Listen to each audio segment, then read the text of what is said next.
Welcome to 69 TV news. నా పేరు శ్రీకాంత్. ముందుగా హెడ్లైన్స్ చూద్దాం.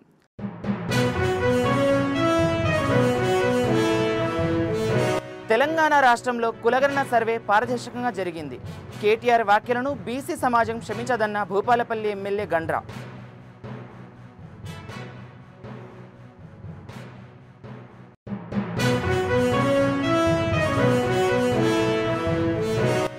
రోడ్డు ప్రమాద బాధితురాలికి సపర్వలు చేసిన ఏపీ హోంమంత్రి. మెరుగైన వైద్యం అందించాలని డాక్టర్లకు ఆదేశించిన అనిత.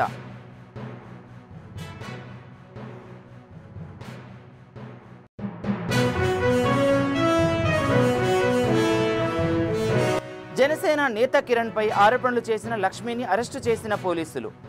పలు రాష్ట్రాల్లో చీటింగ్, బ్లాక్మెయిల్ కేసులు ఉన్నట్లు సమాచారం.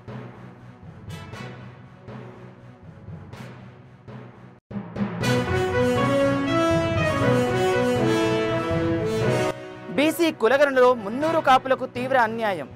2 రెడ్డి మంత్రులు, ఓ బీసీ మంత్రి కలిసి కుట్ర చేశారన్న కొండదేవయ్య.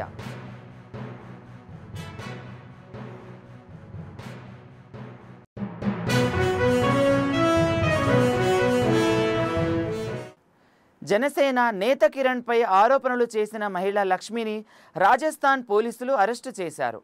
జనసేన తిరుపతి ఇన్ఛార్జ్ కిరణ్ రాయల్ తన నుంచి డబ్బులు తీసుకొని మోసం చేశారని లక్ష్మి అనే మహిళ ఆరోపించిన విషయం తెలిసిందే. ఆ తర్వాత బయటకు వచ్చిన ఆమెను జైపూర్ పోలీసులు అరెస్టు చేశారు. పలు రాష్ట్రాల్లో ఆమెపై చీటింగ్ కేసులు నమోదైనట్లు తెలుస్తోంది. ఆన్లైన్ మోసం కేసులో ఆమెను అరెస్టు చేశారని సమాచారం.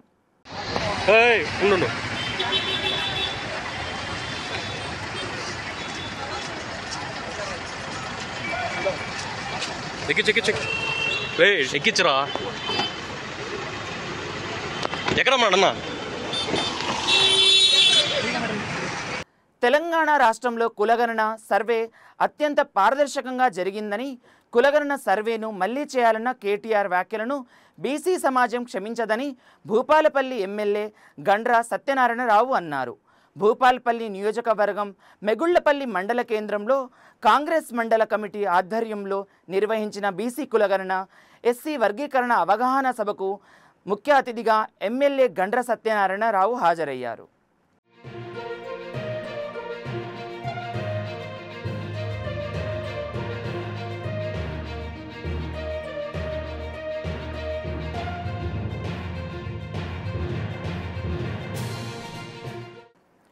ప్రజలు ఇచ్చిన చారిత్రాత్మకమైన తీర్పుతో ప్రజలకు మంచి చేయాలనే సంకల్పంతో పనిచేస్తున్న కూటమి ప్రభుత్వం ప్రగతికి పట్టుభద్రులు మద్దతుగా నిలవాలని ఉమ్మడి కృష్ణా, గుంటూరు జిల్లాల పట్టుభద్రుల ఎమ్మెల్సీ అభ్యర్థి అలపాటి రాజేంద్ర ప్రసాద్ విజ్ఞప్తి చేశారు. ఈ నెల 27వ తేదీన పట్టభద్రుల ఎమ్మెల్సీ ఎన్నికల పోలింగ్ నేపథ్యంలో పట్టుభద్రుల తనకు మద్దతు తెలపాలని విజ్ఞప్తి చేస్తూ గుడివాడ గుడ్లవల్లేరు ఇంజనీరింగ్ కళాశాలల ప్రాంగణంలో పట్టభద్రులతో సమావేశమయ్యారు. గత 2 years నుంచి చూస్తా ఉన్నారు. నన్ను చాలామంది ఫెమిలియర్ అయినా అనుకుంటున్నాను. If I'm not familiar, I'm Ramu Venigandla, MLA Gudivada, and I'm very proud of it. Thank you. And మీకు అందరికీ ఆ రోజు నుంచి ఒక ప్రామిస్ చేశాను. నేను ఇక్కడికి నాయకుడిగా రాలేదు, సేవకుడిగా రాలేదు, మీతో సహచరుడిగా ఉంటాను అని చెప్పేసి ప్రామిస్ చేశానప్పుడు అదే ప్రామిస్కి ఐఎమ్ స్టిల్ కట్టుబడి ఉన్నాను. మీకందరితోనూ ప్రతిరోజు నడుస్తూ మీ సమస్యలు ఏంటి, ఎవరి సమస్యలు ఏంటి అనేది అన్ని రకాలుగాను ఆలోచించుకుంటూ ఎక్కడ పాజిబిలిటీ ఉంటే అక్కడ పాజిబుల్ చేసుకుంటూ ఏ సమస్యని ఎలా పరిష్కరించాలనే ఆలోచనలో చూసుకుంటూ, ఎందుకంటే 2 అంశాలని ప్రాధాన్యతగా తీసుకొని మీ ముందు ఉంచడానికి ప్రయత్నిస్తాం. ఒకటి, మన జరిగిన సాధారణ ఎన్నికల్లో చారిత్రాత్మకమైనటువంటి తీర్పు ద్వారా, ఎవరు ఊహించినటువంటి నిశ్శబ్ద విప్లవం ద్వారా 77 సంవత్సరాల స్వాతంత్రానంతరం ఈ దేశంలో ప్రజాస్వామ్యాన్ని నిలబెట్టినటువంటి ఘనత మీ అందరికీ దక్కిద్ది అని చెప్పి ఈ సందర్భంగా మీకు మనవి చేస్తాను. ఎందుకంటే నేను At the age of 17 years, I entered into politics. Since then, in a different levels, in a different ways, I enjoyed with the politics. As a student leader, youth leader, and an active member in Telugu Desam, as a MLA minister, even in the defeated times also, I enjoyed with the politics. The reason is I love politics, I like politics. I believe in the democracy. But unfortunately, how many of you may like politics? This is the unfortunate. You may hate the politicians, but you don't be away from politics. The reason is we are living in the country as a citizens of this country. We also constituted our constitution by ourselves. మన రాజ్యాంగం చాలా పెద్ద రాజ్యాంగం, గొప్ప రాజ్యాంగం. అందరినీ కూడా కలిసి ఉండేలాగా మనం సృష్టించుకున్నటువంటి రాజ్యాంగం. ఇక్కడ మనం కొంతమంది పేర్లు చెప్పుకోవాల్సిన అవసరం ఉంది. అలాంటి రాజ్యాంగ ఏర్పరచుకున్నటువంటి మనం ఆ రాజ్యాంగం ద్వారా సంభవించినటువంటి పార్లమెంటరీ డెమోక్రసీని మనం కొనసాగించే వ్యక్తులు. The meaning of parliamentary democracy know very well. Electoral ద్వారా ఎన్నుకోవాలి. ఎన్నికైన వాళ్ళు ఎవరైతే గెలిచారో, మెజారిటీ వచ్చిందో వాళ్ళు పాలన చేయాలి. ఆ పాలన ద్వారా ఈ సమాజాన్ని కాపాడబడాలి. మరి ఆ రకంగా కాపాడబడే ఎవరి ద్వారా కాపాడబడుతుంది? మన ద్వారా, మనం వేసే ఓటు వల్ల. మనం ఈ రాజ్యాంగం మీద నమ్మకం ఉండి ఓటు వేయటం వల్ల ఆ ఓటు ద్వారా ఎన్నికైన వ్యక్తి పాలకుడిగా సమాజాన్ని కాపాడాలి అనే భావంతో పాలిస్తూ ఉన్నారు. అలాంటి పరిస్థితుల్లో మీరు ఇష్టం లేకుండా ఓటేస్తూ ఉండి, రాజకీయాల పట్ల ఆపేక్ష లేకుండా ఓటేస్తే ఈ సమాజం ఏమైపోతుంది? Let me know. మన మీద ఆ బాధ్యత లేదా అని చెప్పి మనం ప్రశ్నించుకోవాల్సినటువంటి తరుణం ఈ రోజున ఆసన్నమైందని చెప్పి నేను అనుకుంటా ఉన్నాను. For the first time I'm proud of my people of Andhra Pradesh. Narasaraopet వద్ద జరిగిన రోడ్డు ప్రమాద బాధితురాలికి స్వయంగా సపర్యలు చేసి హోంమంత్రి అనిత మానవత్వం చాటుకున్నారు. హోంమంత్రి అనిత రోడ్డు మార్గం ద్వారా శ్రీశైలం వెళ్తుండగా నర్సారావుపేట జైపాల్ రోడ్డులోని వై జంక్షన్ వద్ద బైక్ ప్రమాదం జరిగింది. ప్రమాదాన్ని చూసిన హోంమంత్రి అనిత వెంటనే కాన్వాయ్ని ఆపి బాధితుల దగ్గరకు వెళ్లారు. గాయపడ్డ యువతికి స్వయంగా సపర్యలు చేశారు. హఠావటిగా వేరే వాహనంలో ఆసుపత్రికి తరలించి ఏర్పాట్లు చేశారు.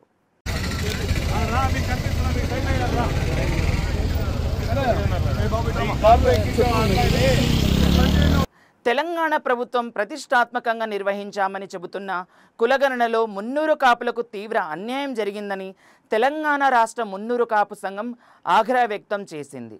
సోమాజిగూడ ప్రెస్ క్లబ్లో ఏర్పాటు చేసిన విలేకరుల సమావేశంలో సంఘం అధ్యక్షుడు కొండదేవయ్య పటేల్, తెలంగాణ విఠల్, మంగళరావు, లక్ష్మణ్ పటేల్, పద్మావతులు మాట్లాడారు. రాష్ట్ర వ్యాప్తంగా కేవలం 13 లక్షలు మాత్రమే ఉన్నారని చెప్పడం విడ్డూరంగా ఉందని అన్నారు. 2 రెడ్డి మంత్రులు, ఓ బీసీ మంత్రి కలిసి కుట్రపూరితంగా ఈ చర్యలకు పాల్పడ్డారన్న అనుమానాలు ఉన్నాయని తెలిపారు. ఎక్కువ శాతం మున్నూరు కాపులను దాదాపు పోయిన ప్రభుత్వం చేసిన సకల ఎస్కేఎస్ ద్వారా చేసిన సకల కుటుంబ సర్వే ప్రకారం అప్పుడు 51.35% వచ్చిన బీసీల సంఖ్యను ఇలా 46% చూపించడం, అప్పుడు 51% ఉన్న మా మున్నూరు కాపులు 18%, దాదాపు 18% అంటే 25 లక్షలు ఉన్న మున్నూరు కాపులు ఇవాళ 13 లక్షల 60 వేలు చూపించడం. ఇది ఒక కుట్రతో కూడిన ప్రభుత్వ గేమ్.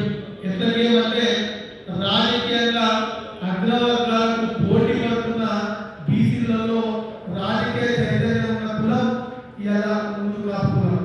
ఇలా రిజర్వేషన్ 45% బీసీలకు ఇస్తే బీసీలలో తెలంగాణ రాష్ట్రంలో సర్పంచ్గా, ఎంపీటీసీగా, కౌన్సిలర్గా, కార్పొరేటర్గా, స్థానిక సంస్థలో మెజారిటీ గెలిచేది కూడా మున్నూరు కాపులే. కాబట్టి దాని కుట్రలో భాగంగా ఇక్కడ స్థానికంగా గెలిచిన చట్టసభలో మున్నూరు కాపులు ఎదిగి రాజ్యాధికారం వారు అందిపుచ్చుకునేందుకు దగ్గరగా ఉండాలని గ్రహించిన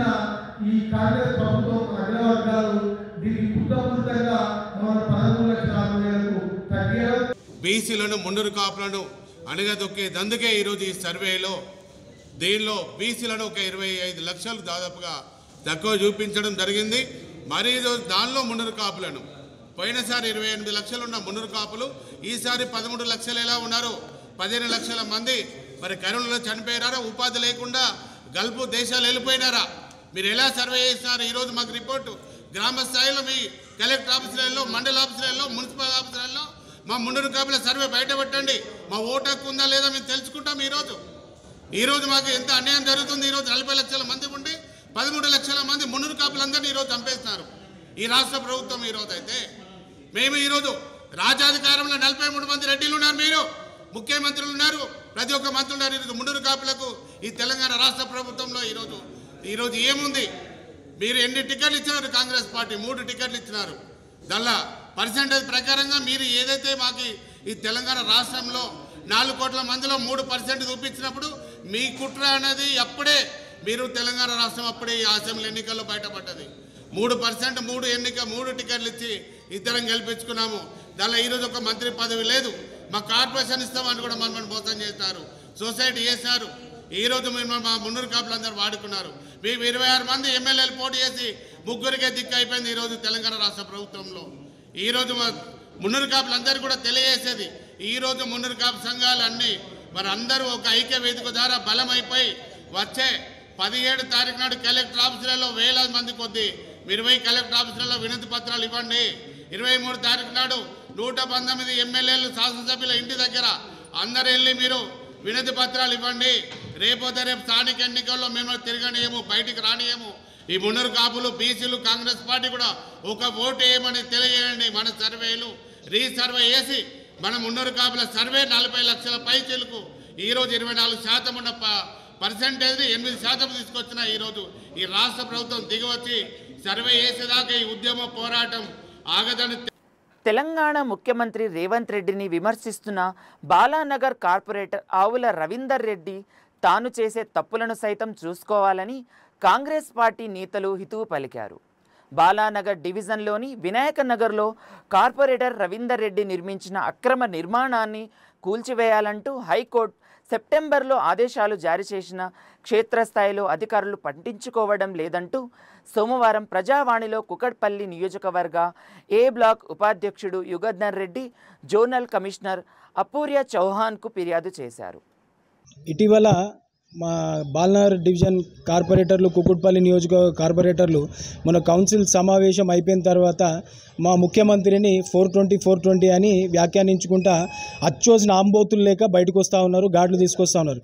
ఈ కుకుట్పల్లి నియోజకవర్గ కార్పొరేటర్లు అచ్చోసిన ఆంబోతులు లేక ఎక్కడ పడతాడు అక్రమ నిర్మాణాలు చేపట్టి మన బాలనగర్ డివిజన్ కార్పొరేటరు నవజీవన్ నగర్లో, బాలనగర్ డివిజన్లో నవజీవన్ నగర్లో వినాయక్ నగర్లో అక్రమంగా 6 ఫ్లోర్లు వేసిండు. G+2 పర్మిషన్ తీసుకొని అక్రమంగా 6 ఫ్లోర్లు వేసి డిస్పైట్ అంటే వీళ్ళు జిహెచ్ఎంసీ నుంచి నోటీసులు ఇవ్వగా స్పీకింగ్ ఆర్డర్స్ అన్ని ఇచ్చిన తర్వాత ఆ దుర్మార్గుడు ఏం చేసిండు అని అంటే కోర్టుకు పోయి, కోర్టుకు కూడా నేను 2 ఫ్లోర్లే కట్టినా కానీ జిహెచ్ఎంసీ అధికారులు నన్ను డిస్టర్బ్ చేస్తున్నారు, నన్ను కాపాడురు అని చెప్పి కోర్టుకు అబద్ధం ఆడి స్టే తెచ్చుకున్నాడు. తర్వాత మేమేం చేసినాము అని అంటే మేము హైకోర్టుకు పోయినాం. ఇట్లా తప్పుదోవ పట్టించిన, కోర్టును కూడా తప్పుదోవ పట్టించిన, అధికారులను తప్పుదోవ పట్టించిన అంటే హైకోర్టు సీరియస్గా ఆర్డర్ ఇచ్చింది. సెప్టెంబర్ 25, 2024 నాడు హైకోర్టు ఆర్డర్ ఇచ్చింది. దీని మీద ఇమీడియట్ యాక్షన్ తీసుకోమని ప్రిన్సిపల్ సెక్రటరీ శాంతకుమారి గారికి ఆమె కోర్టు ఇమీడియట్ ఆదేశాలు ఇచ్చింది. అది వాళ్ళ ఆదేశాలు డిలే చేస్తున్నారని చెప్పి మేము ఇలా మళ్ళీ జడ్జిని కలవడం జరిగింది. దీని మీద కంటెంప్ట్ పోతామని చెప్పేసి వాళ్ళకు చెప్పడం జరిగింది. ప్రజాప్రతినిధి అయ్యుండి మనం జడ్జిని కలవడానికి కారణం ఏంటంటే ఒక ప్రజాప్రతినిధి అయ్యుండి ఇల్లీగల్ కన్స్ట్రక్షన్ ఆయననే ఇల్లీగల్ కన్స్ట్రక్షన్ చేస్తున్నాడని చెప్పేసి జడ్జిని కోరడం జరిగింది. ప్రథమ పౌరుడు డివిజన్కి అయ్యుండి మొత్తం అక్రమ నిర్మాణాలను ఆయన కట్టుకున్నాడు కాక మిగతా అక్రమ నిర్మాణాలను కూడా ప్రోత్సహిస్తున్నాడు. అచ్చోసిన ఆంబోతలేక ఏడబడతాడు మేత మేస్తున్నాడు అని చెప్పేసి నేను ఈ విధంగా మీకు తెలియజేస్తున్నాను. కోర్టులో ఉంది, కోర్టును కూడా తప్పుదోవ పట్టించిన వాడు వాళ్ళకి ఐడియా ఉంది, కోర్టుకు కూడా అబద్ధం ఆడిండు.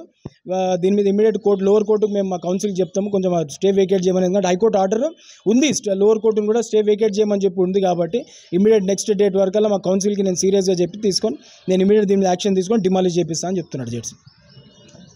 హైదరాబాద్ శ్రీ సాయి బాలాజీ హోమ్స్ ఫేజ్ 2లో కాలనీ ప్రెసిడెంట్ బద్దం రాములు గౌడ్ ఆధ్వర్యంలో చిగురింత పారిజాత నరసింహారెడ్డికి ఆత్మీయ అభినందన సభ నిర్వహించారు. 2017లో మొదలైన ఈ కాలనీ దినాభివృద్ధి చెందుతూ మంచి చెడుల గురించి ఆలోచించిన చిగురింత పారిజాతికి తమ వంతు సహాయ సహకారంగా ఈ కార్యక్రమాన్ని నిర్వహించినట్టుగా తెలిపారు. మేయర్ చేసిన కార్యక్రమాలు ఈ కాలనీకి 6 కోట్ల నిధులు కేటాయించడం, ప్రతి పనికి ఎలాంటి ఇబ్బందులు కలగకుండా చూడటం, అడిగిన వెంటనే సహాయం చేయడం సంతోషం కలిగించే విషయం అన్నారు.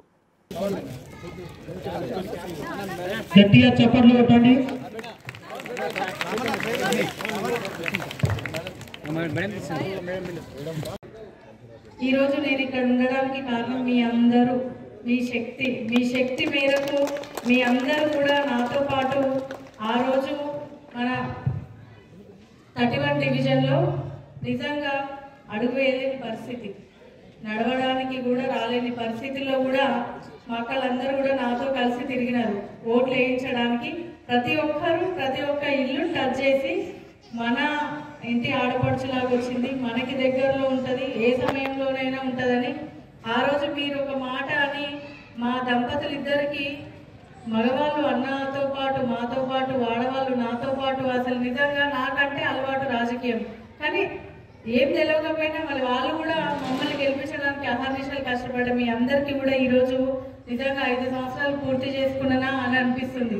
అట్లా చూస్తూ వెళ్ళిపోయిన ఈ క్షణాలు మీ అందరూ నా కోసం కష్టపడి గెలిపించినందుకు, ఈరోజు మేయర్ అయినందుకు, మీ యొక్క మన యొక్క ఈ డివిజన్ని ఇంత తొందరగా డెవలప్ చేస్తా అని అనుకున్నప్పటికీ అయ్యింది. ఇంకా కావాల్సిన 1-2 పనులు ఏవైనా ఉంటే నిజంగా క్షమించాలి. 1-2 లైన్ల వాళ్ళు అనుకుంటుండొచ్చు 5 ఇయర్స్ ఇంత చేశారు కదా, 1-2 మిగిలిపోయినాయి అని. అవి కూడా ఈ 2-3 నెలల్లో అయిపోతాయి. ఎందుకంటే మీకు అందరికీ తెలుసు, సార్ గారు ఇంకా ఎంప్లాయీస్ అయినా కూడా వాళ్ళు కూడా డిఆర్డిఎల్లో మనకి శేఖర్ సార్ కూడా, ఈసారి కూడా మనకి చాలా సార్లు మనకి వాళ్ళతో అపాయింట్మెంట్ కూడా తీసుకోవడం జరిగింది. అంటే ఇంకా మీరు వాళ్ళతో అప్రోచ్ అవ్వాలి, ఇంకేమైనా ఫండ్స్ ఉంటే మనం తీసుకురావాలి, మన డివిజన్ ఇంకా డెవలప్ చేసుకోవాలని నిజంగా ప్రతి ఒక్కరు కూడా సహకరిస్తున్నారు. ఈరోజు 2022లో స్వచ్ఛత అవార్డు కింద గవర్నమెంట్ ఆఫ్ ఇండియా నుంచి క్లీన్ అండ్ గ్రీన్ కింద మనకి ఒక అవార్డు వచ్చింది. ఆ అవార్డు తీసుకోవడం వెనుక మీది కూడా కృషి ఉందని నేను ఖచ్చితంగా నమ్ముతాను. ఎందుకంటే నా ఒకదాంతో ఇది కాదు, అందరూ కలిస్తేనే ఈ అవార్డు సాధిస్తాము. మరి దాంతోపాటు ఇంటర్నేషనల్ మేయర్స్, మామూలుగా మన ఇండియా నుంచే ఒక 2 మేయర్లకు అవకాశం వచ్చింది, అది కూడా 2 లేడీసే, వడోదర మేయర్, బడక్పేట మేయర్. కానీ వడోదర మేయర్ రాలేకపోయింది. లాస్ట్ మినిట్లో ఆమె వస్తున్నా అని కూడా ఫోన్ చేసి నాకు, కానీ రాలేదు. కానీ నేను మాత్రం అటెండ్ కావడం జరిగింది.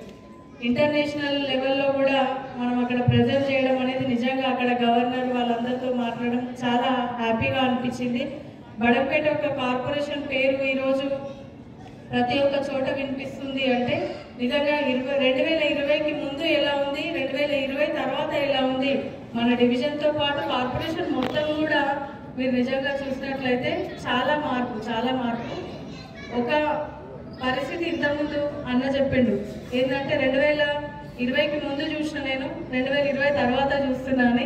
నిజంగా మీ అందరూ కూడా అంటే అంత గుర్తుంచుకున్నందుకు కూడా నేను చాలా, ఇప్పుడు కాదు ఇంకా ముందు కూడా మిమ్మల్ని నేను మర్చిపోకుండా గుర్తుంచుకుంటాను ఈ సందర్భంగా తెలియజేస్తున్నా. ప్రసిద్ధిగాంచిన పంచరామ క్షేత్రం ద్రాక్షారామ శ్రీ భీమేశ్వర స్వామివారి కళ్యాణోత్సవాలు అంగరంగ వైభవంగా నిర్వహించారు. స్వామివారి రుద్రాభిషేకం, పంచామృతాలతో అభిషేకాలు నిర్వహించారు. అదేవిధంగా స్వామివారి నగరోత్సవం వైభవంగా నిర్వహించారు. ఈ సందర్భంగా పలు సాంస్కృతిక కార్యక్రమాలను ఏర్పాటు చేశారు. అలంకరించిన కళ్యాణ మూర్తులకు ముహూర్తంలో ఆలయ వేద పండితులు, అర్చకులు సాంప్రదాయ పద్ధతిలో శాస్త్రోక్తంగా కళ్యాణం జరిపించారు.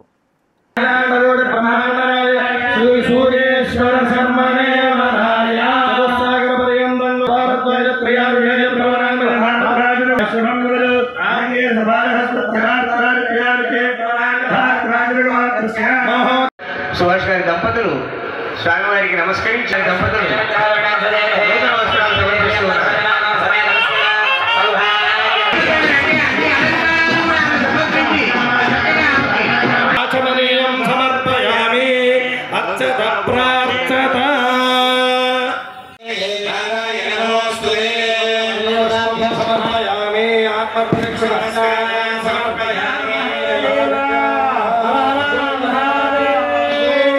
బులెటిన్ ముగించే ముందు మరోసారి హెడ్లైన్స్ చూద్దాం.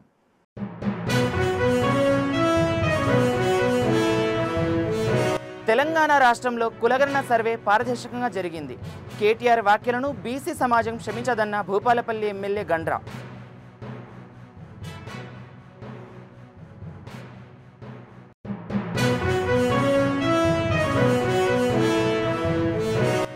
రోడ్డు ప్రమాద బాధితురాలికి సపర్వలు చేసిన ఏపీ హోంమంత్రి. మెరుగైన వైద్యం అందించాలని డాక్టర్లకు ఆదేశించిన అనిత.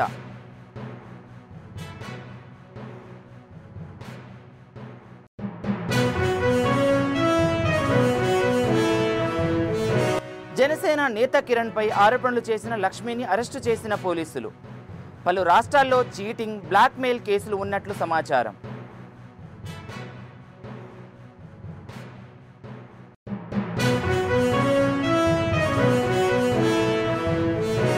బీసీ కులగణనలో 300 కాపులకు తీవ్ర అన్యాయం. 2 రెడ్డి మంత్రులు, ఓ బీసీ మంత్రి కలిసి కుట్ర చేశారన్న కొండదేవయ్య.